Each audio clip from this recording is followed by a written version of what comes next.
right, thank you everyone for coming. I call this meeting to order Tuesday, July 7th, at 2 o'clock p.m. 2026 in Reitz Room 2106. Please be advised this meeting may be audio and visually recorded. For all members of the committee, please state their name for the record.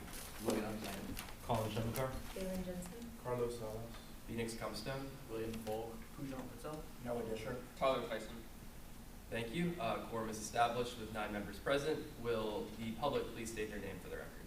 Howard Squad. Kayla Aurora. Molly Murphy. James Sackett, student life. Rebecca Shockey. Danielle Coco, student life. Rafa Rosales, student life. Tina Horvath, student life. Brian Brasington, Reitz Union. Anthony Carcini, Reitz Union. Tara Siler, Reitz Union. Dwayne Isaacs, Reitz Union. Gary Bryan, advisor. Justin Donnelly, advisor. Manisa Gandia Thompson, advisor. Rose Scott, advisor. Thank you. This will be hearing 1 for the Reitz Union Activity and Service Fee Budget Proposal for fiscal year 27-28. And we are now in line for presentations from the Reitz Union. Wonderful. Good afternoon, everyone. My name is Dwayne Isaacs, and I have the awesome pleasure of serving as the Senior Director for the Reitz Union. And I have with me... Hi, I'm Tara Siler. I'm the Director for Event Services and Operations for Reitz Union. Hi, everyone. Anthony Carcini. I'm the Director of Operations, Programs, and Services for the Reitz Union. My name is Brian Brasington. I'm the Director for Admin Services for Reitz Union. Awesome. So we get to continue from our tour, so hopefully y'all connect the dots to some of the things that y'all saw in the building today. We are going to jump around and show you all of the budget proposal. You have it in front of you, so please reference that as we move through.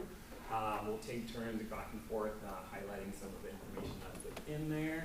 And then if you all have questions, please feel free to jump in at any time. So I always like to start with our why because it is the center of everything that we do.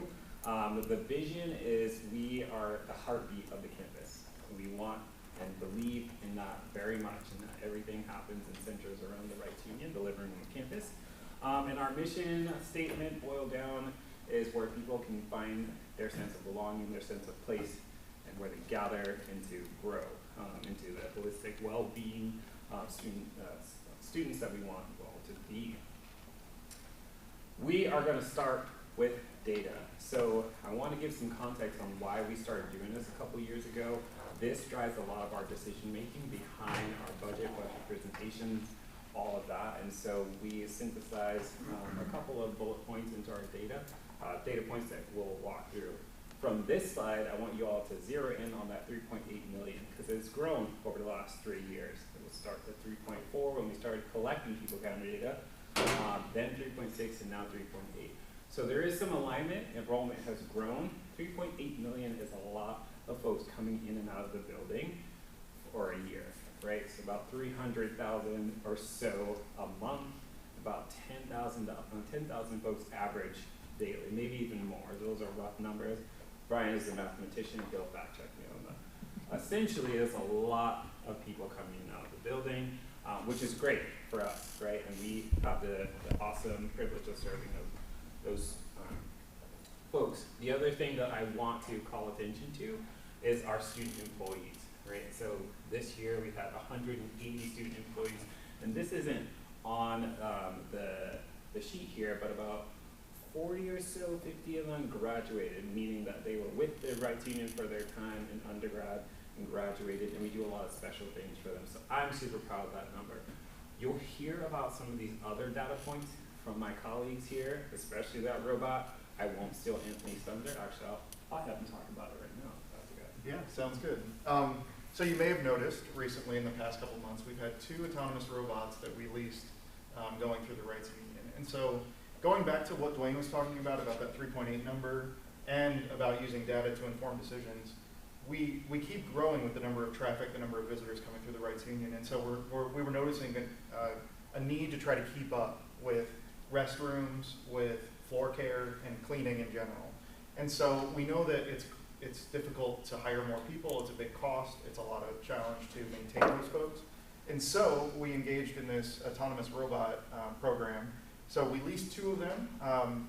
You'll notice those numbers, those are actually just for March and April of 2026. So you're seeing 2.2 million square feet cleaned. That's just for 2 months. So we're averaging over 1 million square feet a month, and we just got the June report, and May also was over 1 million. So What those robots help us to do is to keep the main areas of the building clean. So large carpeted areas, large tiled areas.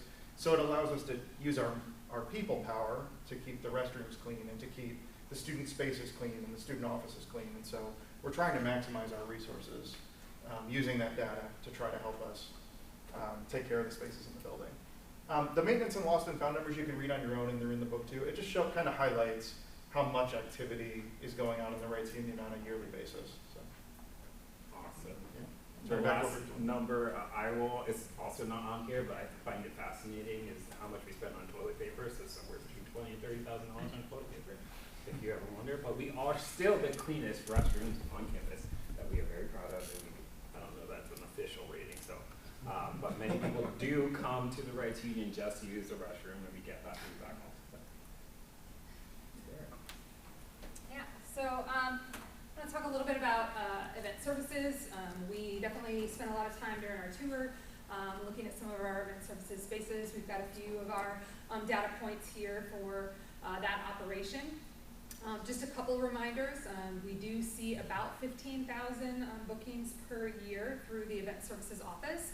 10 to 11,000 of that is activity that's happening here at the Reitz Union specifically. The other 4,000 to 5,000 are for other outdoor areas that the office is responsible for managing the reservations on, so like Turlington Plaza, Newell Hall, Plaza Americas, areas like that. The other important piece always to remember is that a significant majority of that usage is student organizations. So you can see here we've got about 78% through April. That'll shift up and down a little bit as May and June. We don't see as much student usage as we do other department usage, but it generally stays about that same amount. One of the other things that we talked about some during our tour was that we are currently exploring ways to increase the community partner or non-university usage of the facility as a means to produce more revenue and occupy the spaces at times when they aren't needed by the university community. So part of that is identifying, where are those spaces where there are times of year when it's not being used, but also looking at our current practices and are there ways to be more efficient in what we're doing to allow the spaces to be turned over faster or used more effectively so that we can bring in more usage and support even additional student organization usage as well. So we're currently doing a lot of that exploration this summer to make some of those changes. We also have some data on some of our other retail areas that are revenue generating within the union. And so you can see those numbers with the Arts and Crafts Center and the game room are pretty high. The demand on those spaces continues to increase year after year. And so, those revenue increases certainly just go to help offset some of the rising expense costs that we have throughout the operation overall. Okay. And then we have the hotel. So we, again, talked a little bit during our tour how we just recently entered into an agreement with Meyer Jabara Hotels. So that was about a 2-year process in the making to finally get us to the point of an actualized contract. And so they took over operation of the hotel in May. So we are really very early in that relationship with them, but are already seeing some really great change in what's happening there. So we have seen some revenue increases, some occupancy increases already.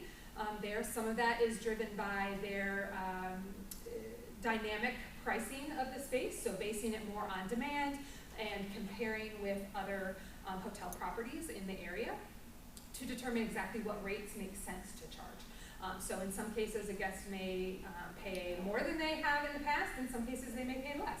It really is dependent on what's happening in the area. And they're looking for, again, new clientele.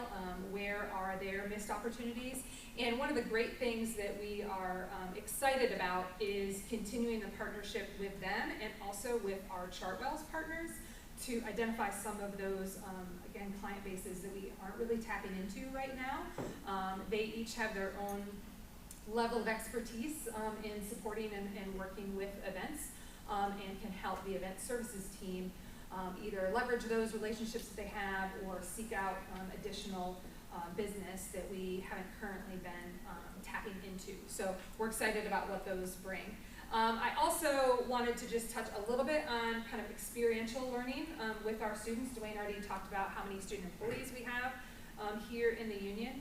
And so we, obviously with that comes a lot of learning in all the things that they're doing. But we also have, within event services specifically, we have been hosting interns from the hospitality, tourism, and event program here on campus for the last about 3 semesters. We've had a full-time intern in the event services office, and so we've been giving them a lot of opportunity to learn the event side of things, but exposure to all of the facets of the Reitz Union operation, so that they've got a really good understanding of what it means to run a facility, what the event back of house event support looks like, the reservation process looks like, some hotel experience. So that's been a really wonderful opportunity for us to assist with that learning and give back to the university and the education of the students in that program. Awesome. And with the third-party management company, we have already asked about them opening more internship opportunities through them. So students would not only be able to work at our hotel, but they'll be awarded opportunities to work at other hotels within the third-party MJ hotel, which is great. Well, I don't think our presentation would be complete without talking about our newest student engagement space in the building. And so this slide is mostly focused on our Gator Esports Center, which we opened in August of last year. And so it hasn't even been open a year yet. And so some of these numbers that you're seeing are just in that first kind of growing pain experience that we had coming into this year. So it's definitely been an exceptional year. If comparing this data to other universities that have esports centers, we have an exceptional one, and we partnered with a wonderful company to help us make sure that it's up and running and that the games are switched out pretty consistently and that we always have good opportunities available for our students. So you can see things here, like for instance, we had about 7,000 unique students come through the game room from August to May. And so for us, it's an incredible space because there's not many times you see 7,000 unique students come through a space. So those students ended up having over 54,000 sessions, and the total number of hours is that 55,000 hours played. So you can just imagine it's like 6 years of game time. So our occupancy numbers are really quite high in the space. So it's a really beautiful, wonderful space. If you haven't had a chance to play and see it, I do encourage you to come down. We have all kinds of things, and we're continuing to grow. So I think that's one of the things I want to highlight for the Esports Center is this was the first year. So we opened it, we wanted to make sure it was operational, that it was functioning, and that students enjoyed it. But we're continuing to expand as time goes by. So we started out with the space that we have now. We're in the process of adding some racing simulators in there. So we're going to continue to add, and that was based on student feedback. We also opened the fall semester last year with an hours window. We received student feedback throughout the year that the hours weren't late enough, that the Esports Center was closing before the building closed, and that created sort of a tension for our students. So we worked with the data that we collected from the center, and we ended up expanding the hours. So this is truly still a work in progress. It is a student space. It's your space. It's completely 100% free for students, and so as we continue to grow, we continue to take that student feedback, such as the racing simulator, such as the hours, and pour that back into the space. Can I add a couple of things too? I'd love you to. So if you all know me, I'm a visionary, and I like to go way in the future, and so I want to grow the program. So when you hear us talk about esports, it's kind of like the whole field around it. So we've been intentionally working with our good friends over in Digital World and trying to establish, again, internships and meaningful co-curricular experiences that students can take advantage of. I would love to see a living learning community. Please don't kill me. But how cool would it be, right, if we had a living learning community on campus in one of those very brand new residence halls that will be built, hopefully, in connecting the esports community in that. We know K-12 are doing that. K-12 students are interested in esports, creating that pipeline from high school to college to a career then actually working to build some of these games that they're playing. So that is the vision for the space. And so again, in less than a year, that's what we're thinking about. That's where we would like to go. And we're exceptionally well positioned. I mean, we have some really successful alumni. You probably have heard Malkowski. There's other folks who are working on Call of Duties and other games. So we do have a very active alumni base who also is big into the gaming industry. So it's nice to be able to make those connections. Then I'll turn it back to Dwayne. Awesome. So this slide is all about, again, visioning where we're going in the future, and I'll highlight a couple of things that are important for you all to know as we move ahead. First, it's 10 years, the building, the renovation, since we opened the Reitz Union and renovated, it's 10 years. It's 10 years ago that we did that. But we will be celebrating 60 years in May 2027. And so I've already connected with some SG leaders and about what that could look like, right? And so again, you all know it's everything we do is student driven. And so I met with our president, Matthew Bravo, about what could that look like, what's his interest on celebrating it 60 years, and then we will take the lead from there. But we do want to celebrate that. We are going to be renovating the Arts and Crafts Center. If you are on the TikTok, you might have saw all of the rage and excitement that people have posted about the Arts and Crafts Center, which has then led to an increase of folks using the space, using the resources.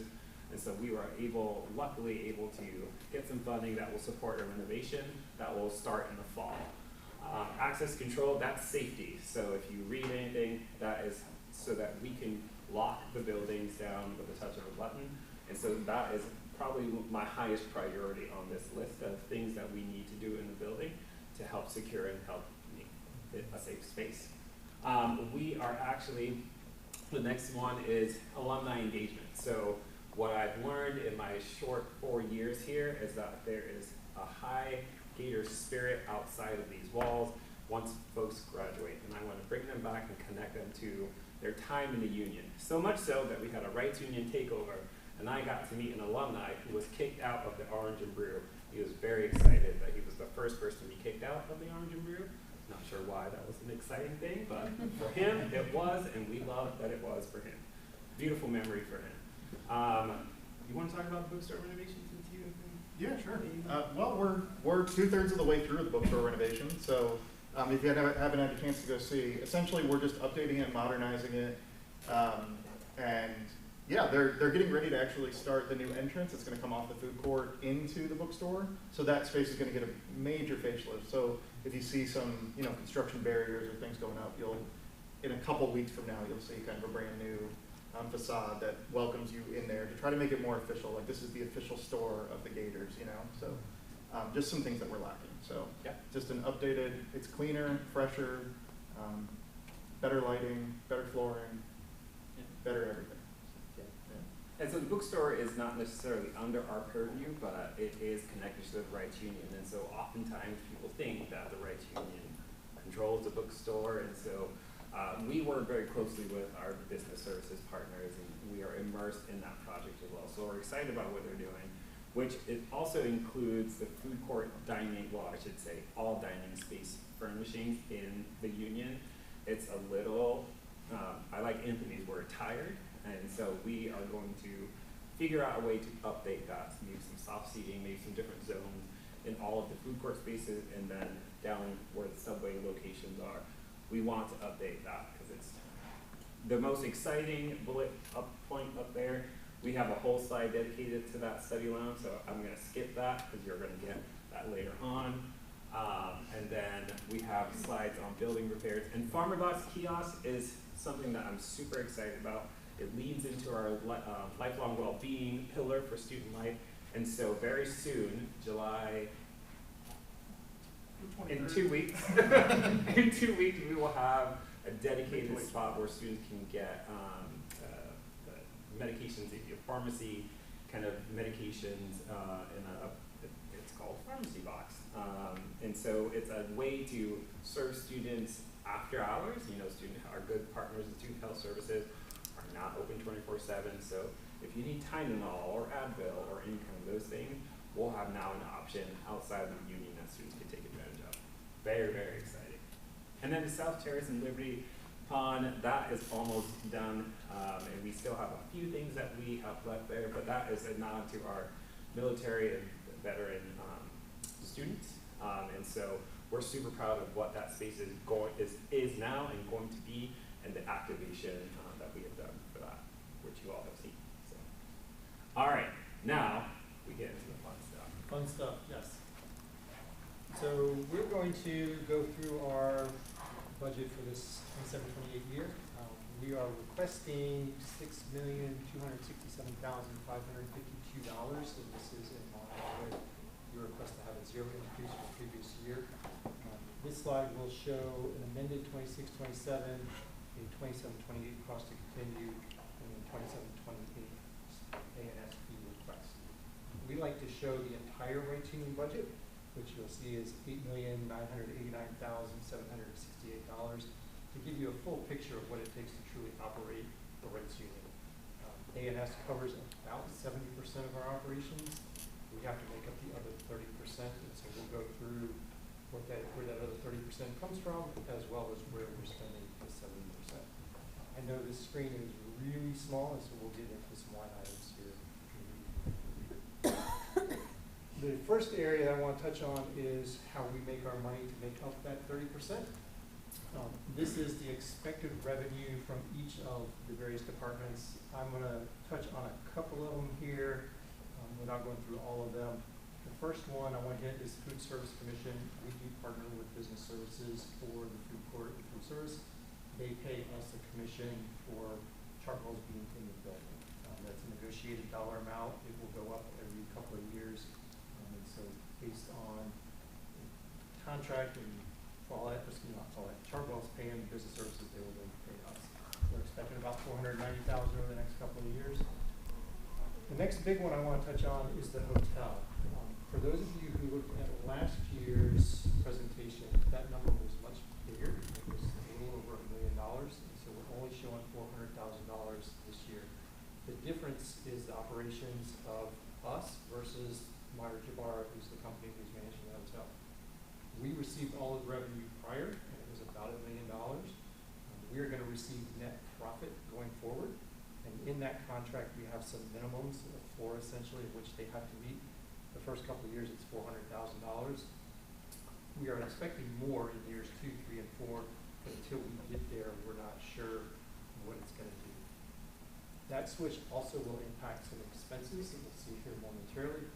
If you're losing revenues, losing operations, you're going to lose revenues, but you're also going to lose the associated expense. And so our revenues versus prior years are down about $600,000 or $700,000. Again, that is because of the change in operations of the hotel. That doesn't mean that our operating losses have changed, and we've actually decreased those strategically here as well. Top line revenues, though, did decrease. Game room, we saw earlier, almost a $300,000 a year operation. Utilities rebilling is the second one, the last one here. The Reitz Union is metered for the entire building, and we do bill usage out to various parties of the building. And so we bill some of the usage out to Follett, business services, and then chart wells for their space. And so we've got a big spreadsheet, big calculation. Utilities comes in, we manipulate it, and we send it bill out. It comes down to about 37 to 40% of what our charge is what we end up rebilling. So if utilities go up, this will go up. If our utilities come down a little bit, this will obviously come down as well. You'll see the bigger number on the expense side later. And we don't rebuild student life departments. So, yes, so everybody on the second floor, third floor, the other departments are not part of that calculation. Personnel, so this is full-time staff. Again, 26, 27, 28, and then what we'll charge to activities and service fees. This number is down from 6.1 million is what we presented to the student government for 26, 27. And so that is directly related to the hotel going away from an operational perspective by the Reitz Union. We also made some strategic decisions for full-time staff during this time period to reduce payroll They are in relation to the University of Florida changing enterprise softwares. Some of you may have known that we're going through a conversion from PeopleSoft to Workday. We had an accounting position. The lady had been with Reitz Union for almost 20 years. She has retired as of June 30, and given the transition to the new enterprise software, which will take another year, so July 1, we decided to hold her position and wait to see what Workday truly brings. We are expecting some efficiencies in operations, in reporting, and all sorts of areas. And so we have held her salary for the next year or so. Hopefully, Workday will solve some of the reporting problems that we have, and we won't need to rehire that position again. Yes, we had, I would want to, but I can't. I would be remiss if we did. We put the picture up there for a reason, and that's a big highlight. And so I wanted to shout out 2 of our staff members received the highest honors that the university can receive. And so that's just, for me, a wonderful thing, because everything that we're talking about in here and doing in here, and the things that we do to make this building run are all centered around our students and our staff. And so for those 2, one of which is here, I thought I saw him. There you go. There he is. We just wanted to highlight that real quick because that's super awesome for us. Student salaries. So Dwayne mentioned earlier, we employ about 180 students across all departments of the building. We really have a student-facing centric model. You will see students at all of the intro locations, at the hotel front desk. We still employ some of our students even after the transition. Game room operations, ACC operations, all of our event services, production staff are primarily students with 1, maybe 2 managers in the operations. We have talked about this in prior presentations, and the minimum wage has gone up $1 every year for the last 6 years or so. That last dollar increase will occur September 30th. Each dollar increase for us was about $60,000 or $70,000. It's a little less here because we have shifted some hours and tried to reduce some staff to make do. We are hoping that in years going forward that the increases will be much less, because again, it is a huge impact to our budget. At $885,000 roughly, of which student government will cover almost $600,000. Student experiences, so these are the numbers that it takes to operate the individual businesses. The game room is one I'm going to highlight because that is a really big number at about $175,000 to $180,000. Most of that is operations of the Esports Center. We are leasing all of that operation. We have a third-party management company who runs all the games, replaces all the equipment, makes sure all the software is up to date. That contract is about $140,000 per year. So the rest of the operations there goes to replacing pens and balls and shoes and socks and other things that take to operate those spaces. Arts and Crafts Center, again, those are to buy the supplies that it takes to operate the Arts and Crafts Center.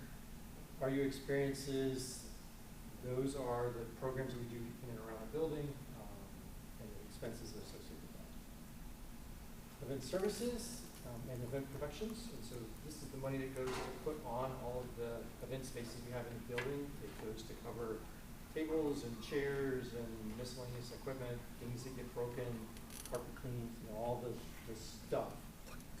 The chart below shows the number of events that have happened either in the building or the event services department has received a request from.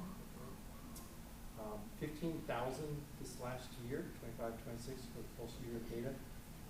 About 80% of that is student-driven or student organization events.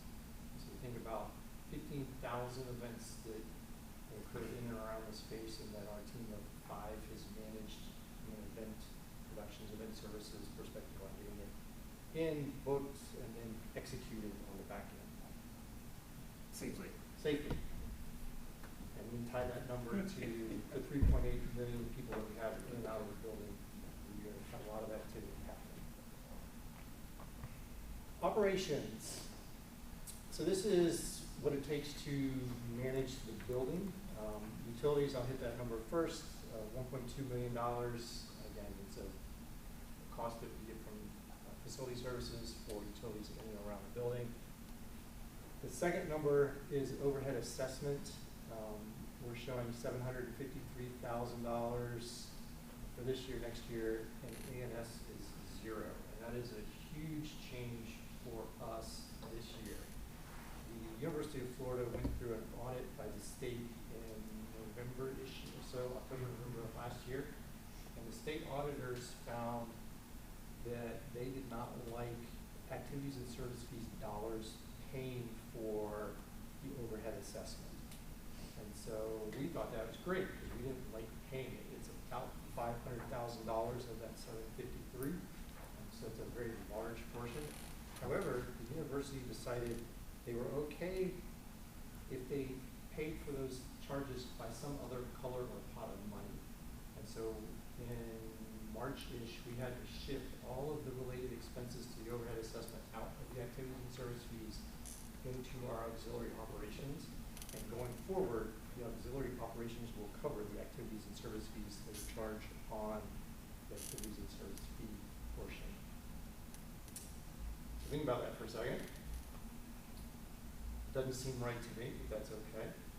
We worked with the Board of Managers Committee, which is a student-run board for the Reitz Union, to work with this then student body president to have a conversation with the university to see if they could get them to essentially waive the ANS fee portion of the overhead assessment.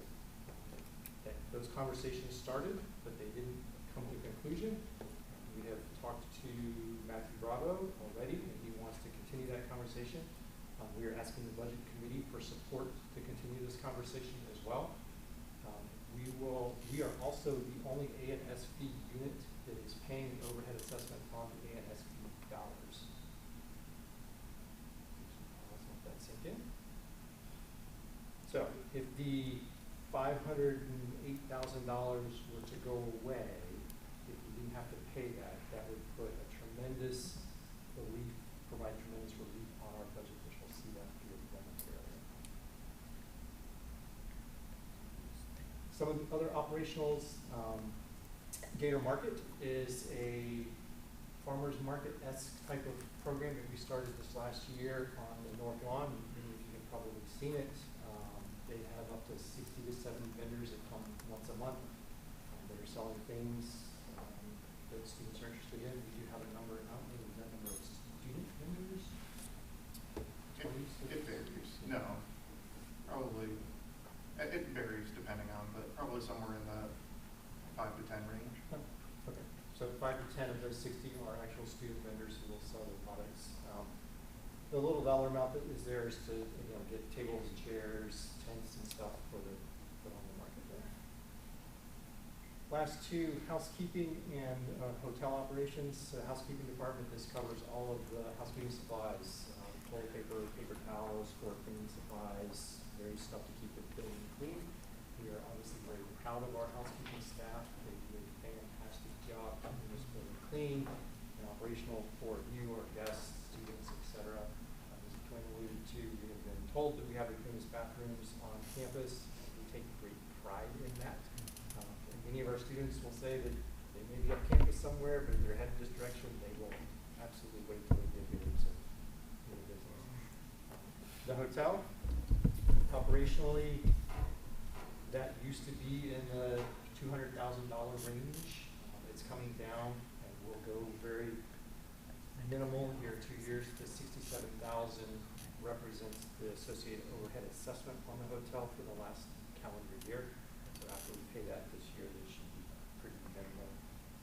As part of the agreement, we are still going to do some maintenance with the hotel. Our maintenance staff is here on site. It makes more sense for us to fix things as they come up, and so we still need a vehicle to charge it to. Some small money in the hotel to cover those types of things. That obviously doesn't cover the major renovations or big infrastructure type projects. Yeah, what a perfect segue. So this is just a snapshot of, we have about a 15 to 20 year plan for capital renewal and replacement for the building. We wanted you to see this because this is one of our major challenges and one of the things that we, all of our funding and all different colors of money has to go to support the building keeping up and renewal and replacement. And so this is a 3-year snapshot. A lot of these projects are already, there's already some work underway. So for instance, when we went around the building, we didn't necessarily see, but the cooling tower pipes are something that we've already kind of got to start on. We're replacing one of our chillers in the next month, so that didn't make this because it was actually something that we planned on for fiscal year 26. But you can see sort of some of the big ticket items. Dwayne mentioned the building turning 60 this year. Some of this stuff is 60 years old. And so that's where our challenge comes, is we're operating a building that's 60 years old, and we're using it very heavily every day, and so it's going through some of those growing pains. As we don't do our projects, our maintenance costs go up. So it's kind of this balance game of at what point do we need to replace it, so because we're spending so much money in maintenance every year to keep up these things. I also want to point out that, like for instance, the very first line, the replace plumbing for the hotel, that's one of the reasons that we need to generate that revenue, because we need to keep the hotel fresh, we need to keep the game room fresh, and so we generate that revenue in order to fund some of these projects in addition to other sources of funding that we're always trying to find. So yeah, the plumbing, the building was original cast iron plumbing, so some of that needs to be replaced. It's really kind of reached its age. HVAC and keeping the building cool and comfortable for all of our guests is a constant battle. I feel like we're always doing an HVAC. That's what the chiller helps to pump cold air through the building. And so that's one of the things we're doing. The cooling tower pipes is what cools the water to help produce the cold air. So a lot of these are HVAC related, plumbing related, and then you can see kind of a couple others sprinkled in. We love showing this because it's not the glamorous stuff that y'all are used to seeing, but it's the stuff that is necessary because no one wants a hot building and no one wants to feel uncomfortable in the building. I do want to take a moment. There's a couple of things that student government has done in the last year or two that have been super helpful, and so we were able to pay off our ESCO loan payment with the help of student government, and we were able to replace our pin setters with the help of student government as well. So a huge thank you on that. We talked a little bit about that last budget presentation, but those things were monumental in order to get some things done that we needed to get done this year for that. But yeah, capital renewal and replacement, we love it. It's a part of what we do. Tina loves it, I'm sure. And if y'all have any questions about some of this, so this is all projecting, this is all things that we have highlighted that's necessary and important that needs to get addressed. But there's a long, lengthy list of things that are not on here. And this brings us back to the summary page.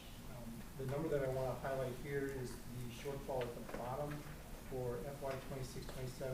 The original presentation for student government last year, that number was $956,000, and so we have brought that down primarily from the vacant position that we have held for the next year or so.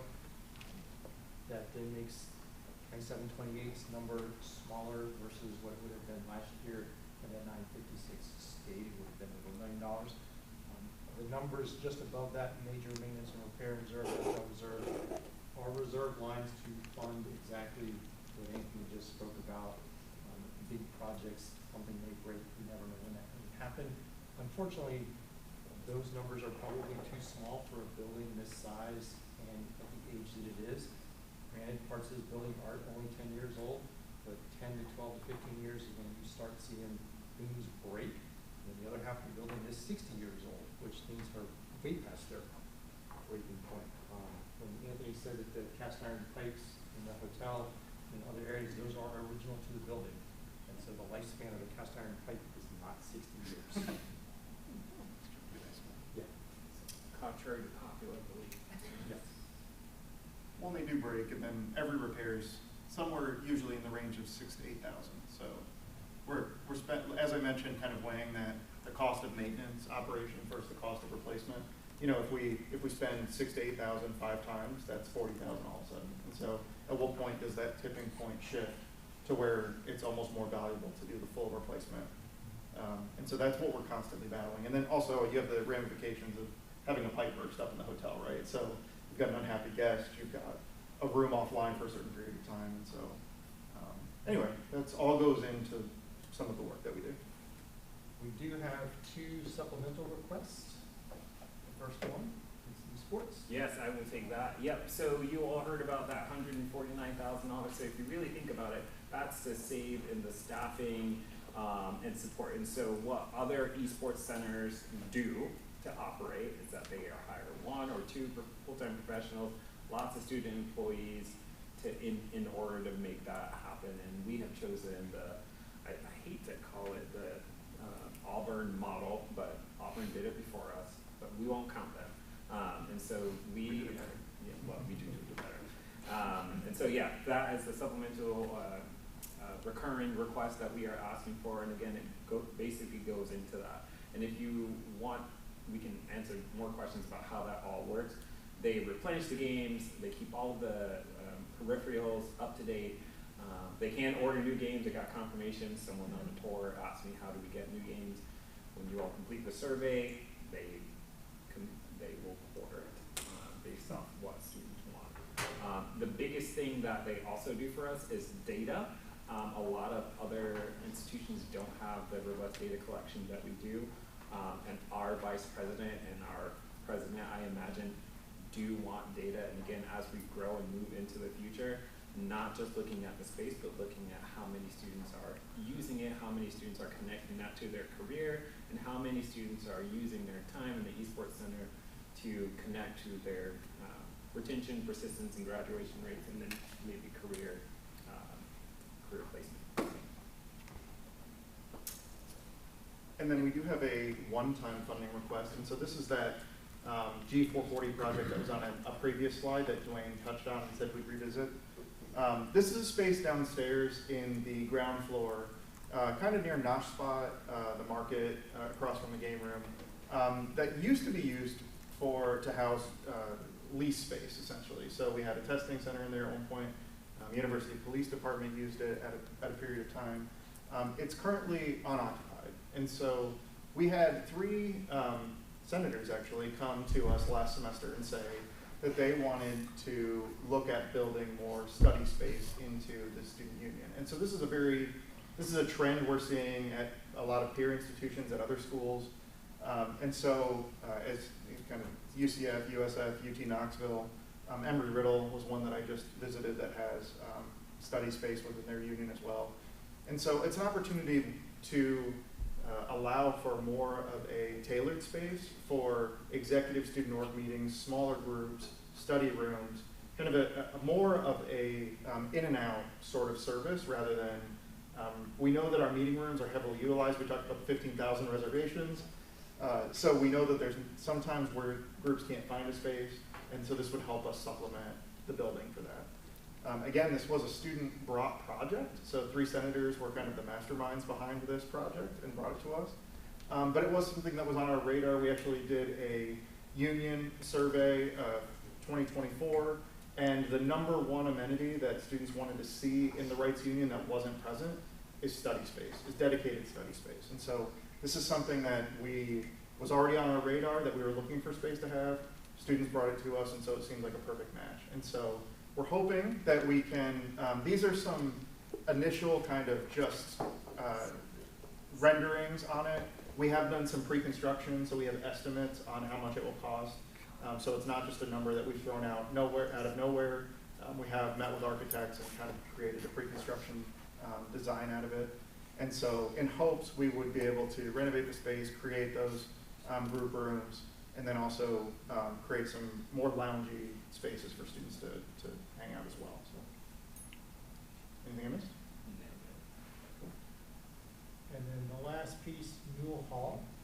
We do operate Newell Hall on behalf of student government. There is a budget of about $147,000. It is not part of the Reitz Union budget, so we're not including it in our budget request. And it's in its own capital need. We do manage the staffing of it, repairs, those types of things we help facilitate. We do have students occasionally come in and want things upgraded, whether it's TVs or carpet, and so we'll work with student government to facilitate those big numbers, 230,000 printed pages at Newell Hall last year, so various people are finding the space and using it. So we operate, manage, not part of our budget. That's it. All right, thank you very much. We are now in line for 30 minutes of discussion, starting now.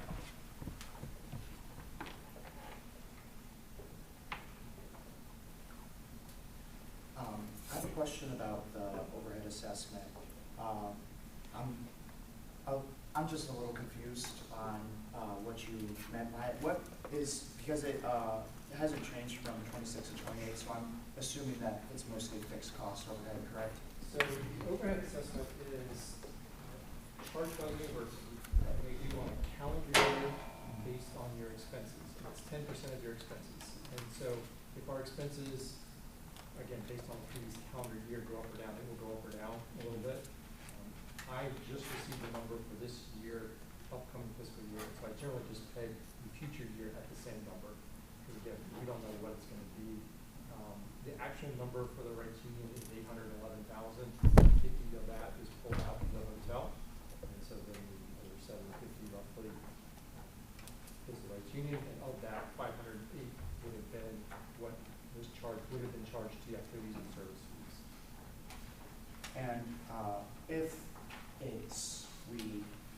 you suggested, if I remember correctly, that you don't want to use the ANS fees for the overhead anymore. We have been forced to not use the ANS fees.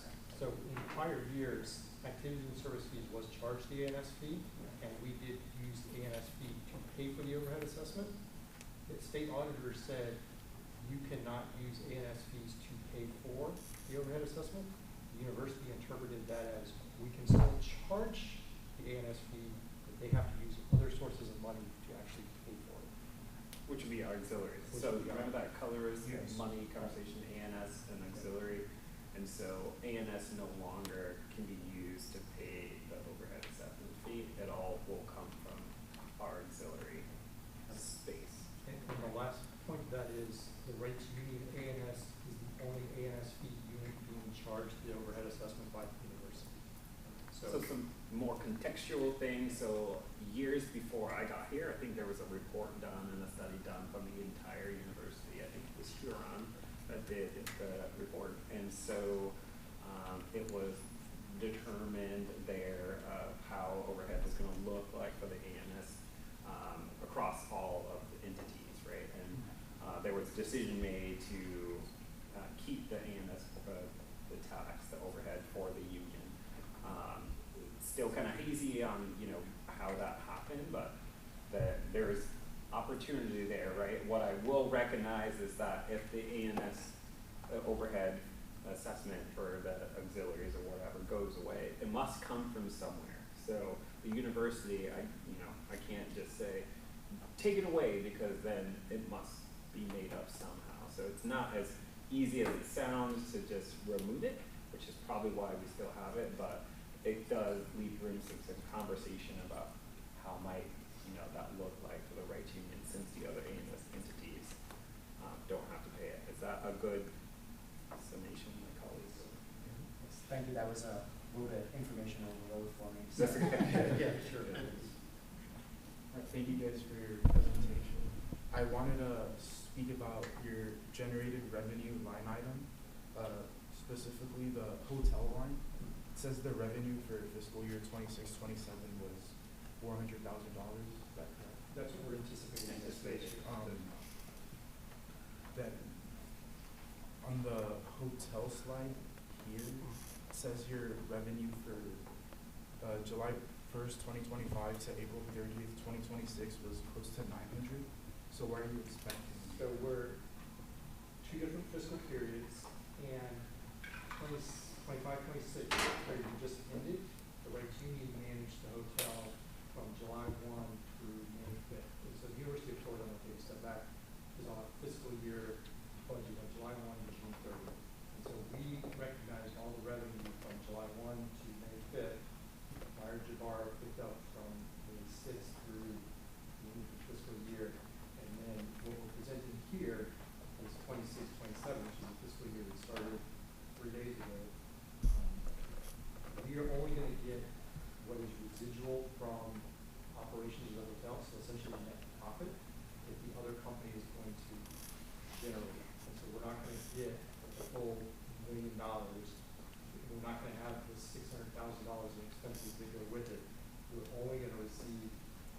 essentially the leftover, which traditionally in years past, we generated somewhere between $350,000 and $400,000 in net profit per year. And so what we're expecting for 26, 27 is that 400,000, 27, 28, again, a similar 400,000 one with the 300 weekend, we have a better ability to forecast.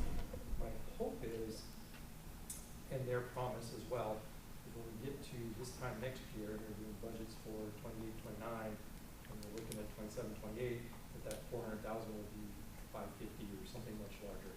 But we're trying to be conservative in these first 2 years until they truly have the operations well. So they absorb the expenses that we once had. So then, is that residual money that you get from the hotel, is that going to go into your auxiliary fund to kind of break down the surplus, or would that be more like a project thing for like replacing the or something like that? So both. You know, the hotel is an integral part of our auxiliary operations. You see we've got a huge deferred maintenance list. We operate at a net loss at the whole Reitz Union. And so any money that we operate, that we generate from the hotel and all of our businesses go to augment the entire whole. The ANSP does not cover the entire Reitz Union's budget. And so the hotel has to support itself, and we have been very strategic over time to not use activities and service fees for any hotel operations because it is a true auxiliary enterprise, and we will continue that. And so money that comes in from the hotel will help support the hotel. We've got some maintenance needs up there, and it will also help support the rest of the building. But it's important to recognize that the hotel is only 36 rooms, right? So there's only so much that it can do when in terms of supporting it. Now we do recognize that the third-party management company will help in hopefully increasing that revenue. It only helps us to mitigate, you know, a bit of our challenges, but it won't be the end-all solution when we're talking about revenue generation. It does help. It's a tiny hotel. Yeah, and if I can just add, you know, some of that money also needs to go back into reinvesting in the hotel itself. So we can't just see it as money to help supplement our the Reitz Union's budget. We need to be reinvesting in the hotel. It needs more than just plumbing. It needs new furniture. It needs complete refresh, new beds, new everything. So that also costs money that's going to need to come from the revenues that are generated through the hotel. Good question. So the numbers on in this pack are very impressive for the Arts and Crafts Center. 13,760 pieces fired last year and 293 full kilns. And then you talked about kind of the growth on social media and TikTok. Can you kind of talk about the numbers of that growth for last year and what you saw like, as a trend in utilization of that space? Yeah, I wish Eden was here. You may have a. Yep. I can give it a shot. I mean, Eden's certainly the expert on it. Yeah, so especially starting in the spring, so we were seeing about a 5 or 6% increase throughout the fall. Spring semester really exploded. And so, as Dwayne mentioned, there was a TikTok trend about before you, kind of a bucket list, like before you graduate, come down to the Arts and Crafts Center and make and do something. And so we saw a huge spike this last semester. So we were seeing, I can't remember, I think it was February, where it was double the previous February. One of the months was double, and most of them were in the like 50 or 60% increase on a previous month for the fall semester. Oh, we took it out. Yeah, it's in the larger, Yeah, it's in the packet that y'all have, yeah. So we are seeing a tremendous amount of growth down there. We do think it's sustained growth as well, because it seems like it didn't decrease as the semester went on. I mean, the TikTok trend sort of, you know, I mean, these things come and go, and so, but people were still coming in at a very high rate up until graduation. We actually had to cut off the amount of pieces that could be made because we didn't have enough time to fire all the pottery by the end of the semester so that people could pick up their completed pieces. So we had to cut it off early to finish that block. But so we're expecting it to be sustained growth. One of the things that we did advocate for this year and we received support was we brought a project to the CITF committee, the Capital Improvement Trust Fund group, to renovate the Arts and Crafts Center. And we were approved as one of the projects that will seek funding. That funding doesn't come through until October timeframe or so. So we don't know if it's fully there. But so we're starting pre-construction right now about retooling the space in order for it to be more effective, for us to store more unfired pottery, store more fired pottery, so that we can then kind of get things in, get things out quicker, to allow us to increase capacity for not only general students, but members, and then also creative classes or other classes that are down there. So that's the hope going forward, is that we can maximize the space that we have. They've been creative in setting up things in different spaces of the Reitz Union. So that atrium area where they're showing the World Cup, we've gone to doing programs out there in Cabo.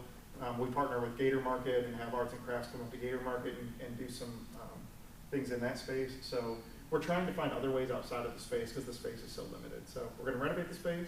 We're going to continue activating all over the Reitz Union and trying to sustain the growth that we're seeing in arts and crafts. Does that help? Yes, thank you Okay. very much. Yeah.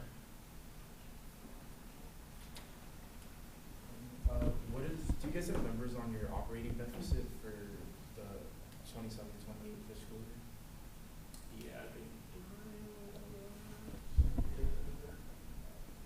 So 27.8, we're predicting about a 981,000 shortfall.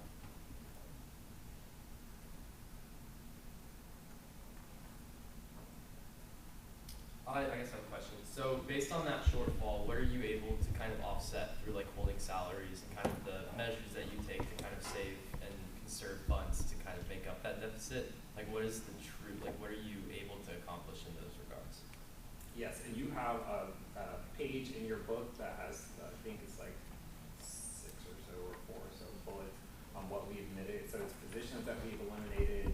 It's the assumption that we're not going to have all those positions filled at the exact time or full for the entire year. And so that is how we've been able to do it over the past couple of years. We get this question every year, how do we mitigate that? And it's through those, I don't know what page it's on. Do you remember what page it's on? There you go.